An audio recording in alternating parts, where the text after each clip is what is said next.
혹시 탄산음료나 카페인 음료가 칼슘 흡수를 방해한다는 사실 들어보셨나요? 오늘은 이 음식들이 골다공증에 어떤 영향을 주는지 낱낱이 파헤쳐 보겠습니다. 탄산음료가 왜 칼슘 흡수를 방해할까? 탄산음료에는 인산이 많이 들어있어 칼슘과 결합해 체내 흡수를 방해할 수 있다고 합니다. 특히 청소년기에 탄산음료를 과다 섭취하면 자라나는 뼈가 손해를 볼 수 있다는 연구 결과도 있어요. 인산이 칼슘과 결합해 체외로 배출되면서 뼈 건강에 필요한 칼슘이 줄어들게 됩니다. 장기간 탄산음료를 즐겨 마시면 골다공증 위험을 높일 수 있어 주의가 필요하죠.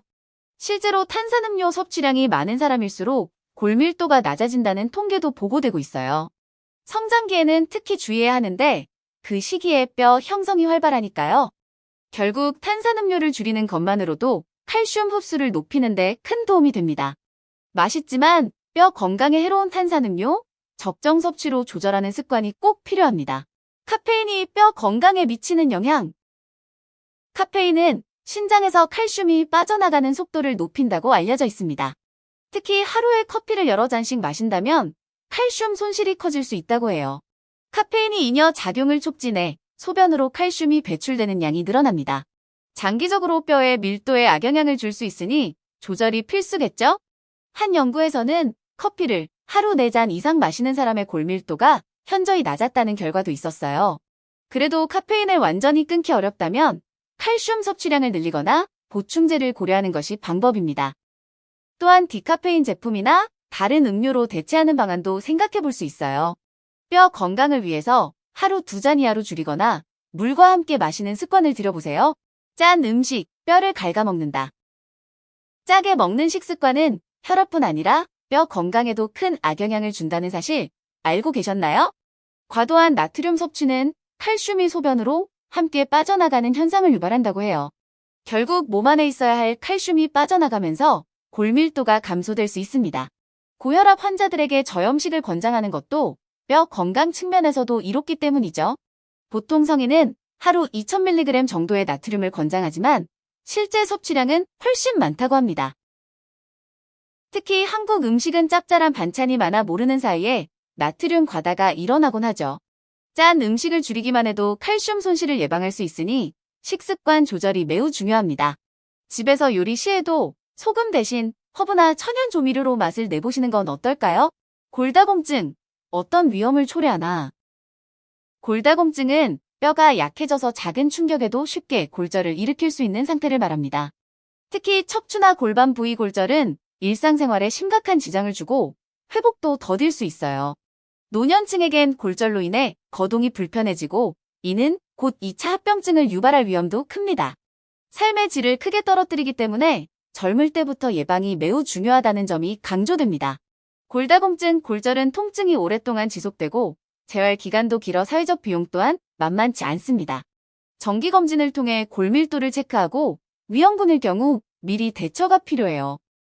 특히 칼슘과 비타민 D 섭취, 규칙적인 운동 등으로 골다공증을 미리 막을 수 있습니다. 장기적으로 볼 때 골다공증 예방은 자신뿐 아니라 가족과 사회 모두를 위한 선택이겠죠? 칼슘 흡수 촉진을 위한 식습관. 우유나 치즈 같은 유제품뿐 아니라 짙은 녹색 채소에서도 칼슘을 충분히 얻을 수 있습니다. 비타민 D는 칼슘 흡수를 돕기 때문에 적절한 일광욕이나 비타민 D 보충이 필요해요. 장내 환경이 좋아야 영양소 흡수율이 올라가므로 발효식품이나 프로바이오틱스도 고려해보세요. 카페인과 알코올을 줄이면 뼈 건강에 긍정적 영향을 준다는 건 이미 잘 알려진 사실이죠. 칼슘 외에도 마그네슘, 비타민 K, 인 등 다양한 미네랄과의 균형이 뼈 형성에 중요합니다. 다양한 식재료를 골고루 섭취하면 칼슘은 물론 여러 미네랄을 자연스럽게 보충할 수 있어요. 유당불내증이 있다면 두부, 멸치, 브로콜리 등 다른 칼슘 공급원을 활용해보세요. 결국 칼슘을 잘 흡수하는 식습관은 하루아침에 생기는 게 아니니 꾸준히 이어가야겠죠? 뼈 건강에 좋은 영양소와 비타민. 비타민 D, 비타민 K2, 마그네슘 등은 칼슘과 함께 뼈를 튼튼하게 하는 핵심 조합입니다. 이 영양소들이 뼈의 대사를 촉진해 골밀도를 높이는 데 도움을 준다고 해요. 연어 같은 등푸른 생선에는 비타민 D가 풍부해 햇빛이 부족한 겨울철에 보충하기 좋습니다. 비타민 K2는 녹색 채소나 발효식품에 함유되어 칼슘이 뼈에 잘 정착하도록 도와줘요. 호두나 아몬드 같은 견과류와 콩류에서 마그네슘을 쉽게 얻을 수 있으니 간식으로 활용해보세요. 여러 영양소가 서로 시너지 효과를 내기 때문에 한 가지만 집중하기보단 다양하게 섭취해야 좋습니다. 만약 특정 영양소가 부족하다면 전문가 상담 후 보충제를 선택하는 것도 방법이죠. 뼈 건강은 단기적으로 개선되기 어려우니 오래도록 균형 잡힌 섭취 패턴을 유지해야 합니다. 골다공증 위험도 높은 사람들의 특징. 유전적 요인이나 폐경, 노화 등으로 뼈가 약해지기 쉬운 사람이 있습니다. 저체중, 흡연, 과음 등을 하는 사람은 골다공증 위험도가 현저히 올라가요. 가족 중 골다공증 환자가 있다면 주기적으로 뼈 검사를 받는 것이 좋습니다. 운동 부족도 큰 문제입니다. 근력이 약해지면 뼈에도 부담이 증가하죠. 특히 여성은 폐경 후 에스트로겐 감소로 급격하게 골밀도가 떨어질 수 있어요.